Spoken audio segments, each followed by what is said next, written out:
amounts that were cited in the affidavit, you have, I think, a 33 million in one particular letter C, 1 billion pesos cash inside Supergrandia. How do we know this to be to be an accurate accounting of the money involved? Kasi malaki-laking pera to eh. 1 billion. Yeah, actually, tinatanong ko rin yan eh. Siyempre, sobrang laki niyan.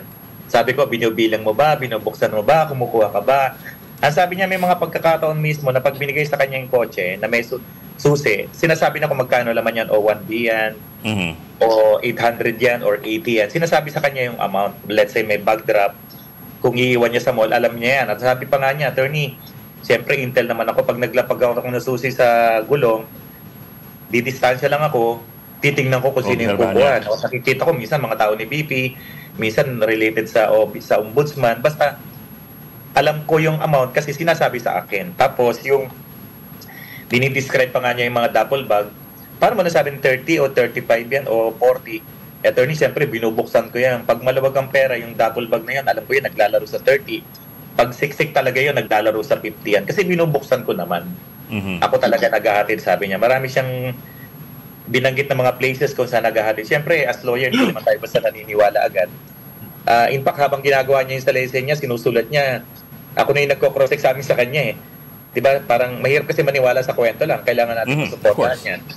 Pero, ang unang in-establish muna namin dyan, yung connection niya kay BP Sara, nakita ko yung Facebook niya, tapos yung mga photo na pinadala from the family, talagang nagtrabaho siya sa pamilya ng mga Duterte. Binigit pa yung Pangulong Duterte dito sa paragraph 22. Although mukhang through a call lang, ang sabi niya, this delivery was later verified through a call from President Duterte himself, who confirmed that the vehicle was received by those two men whose names I can no longer recall. But how is he certain that this was the President himself who made the call? Actually, sabi niya, Tony, pag nakuha mo yung phone ko, may code ako sa number ni former President. Ang tawag namin, ang code ko sa phone niya, I think MC. Yung iba daw CM, siya ang code MC. So, talagang nagre-report siya talaga kay former President Duterte, sabi. Ano sir yung code? Ano po yung SP? Ang code niya is, kasi pag CM, City Mayor, pag MC, binaliktad daw niya. So, yung iba daw sa code sa phone ay CM, sa kanya daw MC. City Mayor. Dati, yes, dati. Code nila yun eh. Okay. So, attorney, hindi to katulad nung kay Bicoy. Hindi naman siguro.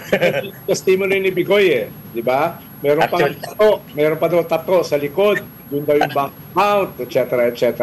Actually, yung ginawa po namin yan, sir, yung kanyang handwritten notes na sinamarize niya tong kwentong to, nakatabi sa amin yung sulat kamay niya. So, bukod sa affidavit na to, meron siyang sulat kamay. I had 2 sets nung salaysay niya na pinag-join lang namin yung statement. Para talagang sa kanya galing to, inayos lang namin into an affidavit form. Nakailang visit kami dyan since October last week. I think second week ng October, nagsisimula na kami dumalaw dyan.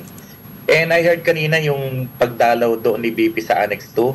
Actually, confirm yung pagdalaw doon. I think twice. Yes, confirm. Pagdalaw sa? Confirm na. Yung pagdalaw sa Annex 2, it is confirmed. Ni VP Sara. What's the story behind that? Why is a VP still visiting this person, your client? Why is the VP still visiting him? And when was the last time? Well, ang alam kong pag-visit nangyari yung isa sa November. Hindi ko lang alam kung magkasunod sa November, pero November this year? We have verified information na dumalaw doon si BP. Minsan naman yung kanyang USEC, si Joyce dapat.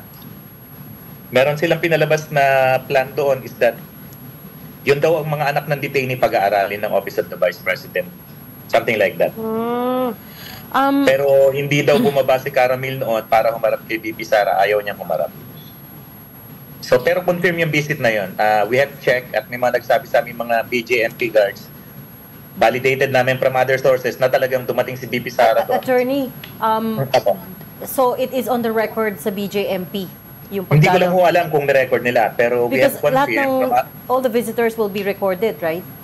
Yes, especially lawyers. May record especially high-profile visitor, VIP. Except high-profile, kung nire-record nila sa logbook, I doubt, hindi ko alam. Pero kami, lahat ng visit namin nandoon, pati yung notary public nag-visit, nakalagbook kami.